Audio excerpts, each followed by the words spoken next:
Boogeyman band coming round the bend. Is Boogeyman band. Is Boogeyman band. Greetings, my fellow Fright Fiends, and thanks so much for dropping by the Horror Zone channel. I hope everyone's doing well. This is a brand new underrated horror film episode. This was a series I started 10 years ago, just talking about a handful of underrated horror films, films that I thought were underrated, focused on movies like The Exorcist 3 and Psycho 2, and then the series evolved where each episode would be one specific film, and I would break that film down and talk about all the elements that I loved about it and why I thought that more people should be talking about it. I focused on movies like Body Bags and Dead Silence, Vampire in Brooklyn, Death by Temptation. The last one I did was back in July of 2020. It was July 13th. It was right when the next lockdown phase had gone into effect, and I was kind of starting to really go stir crazy, and was just looking for things to do here on the channel. And I had done a couple of them that year. I did Bones, I did Joyride, and the last one I did with Jonathan Musto's Breakdown, starring Kurt Russell, Kathleen Quinlan, JT Walsh. A great film. And I've been watching some older films lately, just films that I haven't watched in a long time, and ones that I really loved, and just, you know, it's nice to go and revisit them and just sort of get back, immersed back into them, and sort of realize what I loved about them the first time I watched them. And it just got me thinking. I haven't done one of these episodes in a long time, going on 3 years, which is crazy to think about. So I'm going to be doing 4 of these, and we'll see how they do. Most of these have some of them have done better than others, but you know, now that the channel is bigger, maybe more people will be interested in this series. So I'm going to do one a week for the next 4 weeks. Today's video, the one I'm going to focus on today, is a 1997 thriller, if you want to call it. Most of these are thrillers or sci-fi thrillers, but I still consider them horror films because they have horrific elements, things that scare me. And that's why I put them into this series. Like I said, today's is from 1997. It was directed by Lee Tamahori, and it stars Sir Anthony Hopkins and Alec Baldwin, and it is called The Edge. The plot of The Edge deals with an intellectual billionaire and 2 other men struggling to band together and survive after getting stranded in the Alaskan wilderness with a bloodthirsty Kodiak bear hunting them down. The movie stars Anthony Hopkins as Charles Morris, Alec Baldwin as Robert Greene, Elle Macpherson as Mickey Morse, Harold Perrineau as Stephen, L.Q. Jones as Styles, and Bart the Bear as the Bear. The movie was written by David Mamet and directed by Lee Tamahori.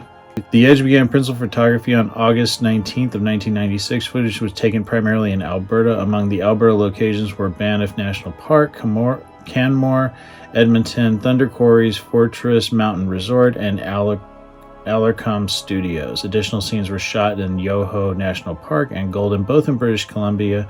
Filming ended on November 22nd of 1996. Like many other actors who had worked with Bart the Bear, Baldwin was extremely impressed with how well trained and docile the bear was. In interviews, he revealed that during filming he was concerned that the film simply would not work because of how docile Bart was. After the film was completed, Baldwin commented that Bart should send the film editor a fruit basket every day for making him look so scary. As for Hopkins, who had worked with Bart in Legends of the Fall, he was absolutely brilliant with Bart, according to the trainer Lynn Seuss, who went on to say that Hopkins acknowledged and respected Bart like a fellow actor. He would spend hours just looking at Bart and admiring him. He did so many of his own scenes with Bart.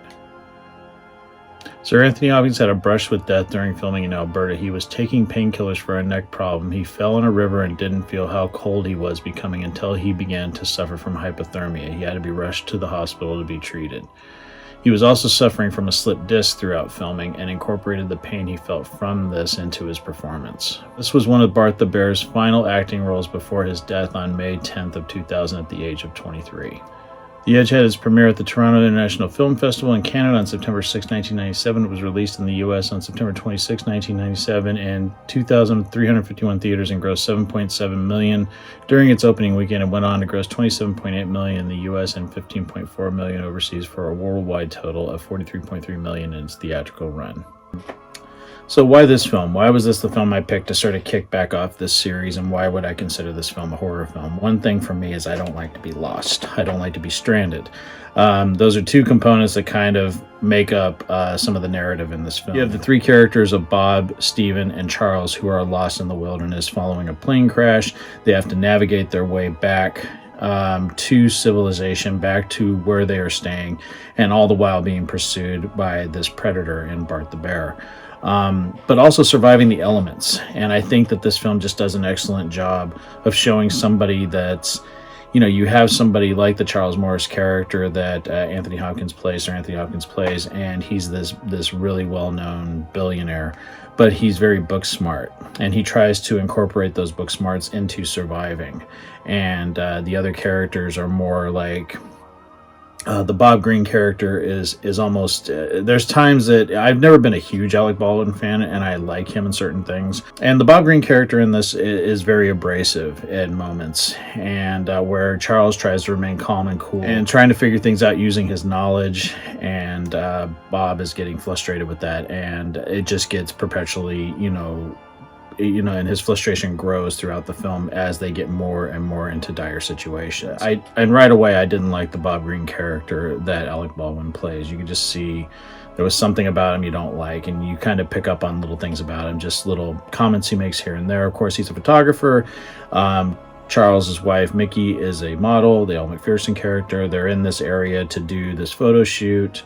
That's what initially, why they're in the remote area that they are. And the catalyst that leads them to getting stranded in this film is the model that's supposed to be shooting with Mickey gets sick.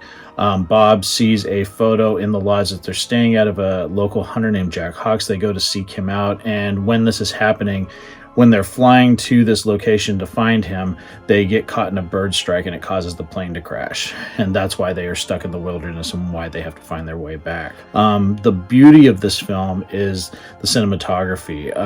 Where they shot this, it's just absolutely gorgeous. Jerry Goldsmith's score is so good. But there's some horrific moments in this film, particularly one attack from Bart the Bear that really gets me every time I watch it. And I remember watching this for the first time. I was relatively young when this movie came out. I was 23 when it came out. And the scene where Bart the Bear attacks them at the campsite that they have, the scene is rough to watch, and really just sort of sets the stakes for the rest of the film that this is no joke. They are in a really life or death struggle to get back home, and this bear is going to keep pursuing them at every step of the way.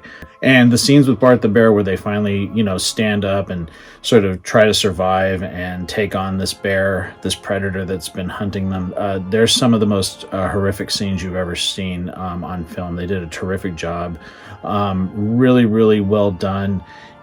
There's so much tension in this film, and it's really expertly shot by Lee Tamahori. He's a terrific director, and it leads to a very, very melancholy, satisfying conclusion.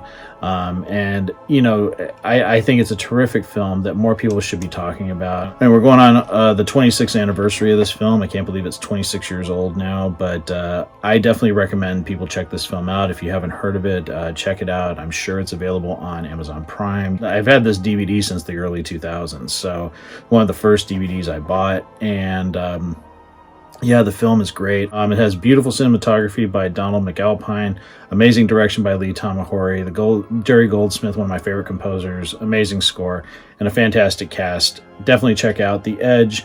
I definitely recommend it, and I want to thank everyone for joining me for my 23rd underrated horror film episodes. Like I said, I got 3 more of these planned that I'm going to do each week, and yeah, I'm really excited about doing these. I hope people like this series, and I hope people will check out some of these recommendations that I'm making.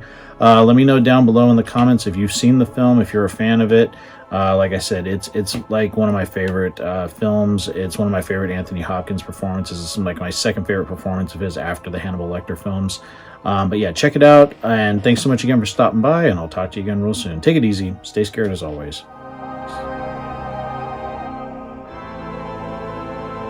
Hey fellow Fright Fiends, just want to say thank you again for supporting Boogeyman Ben's Horror Zone. If you're brand new to the channel and you haven't yet subscribed, please hit the subscribe button down below, hit the bell notification so you're updated every time I drop a new video. I typically do this once or twice a week with new content. I've been doing this for over 11 years, and the horror genre is a passion of mine, and it really means a lot to me that I can share that passion with all of you guys. Thanks so much again for the support, and I'll talk to you again later. Take it easy, stay scared as always.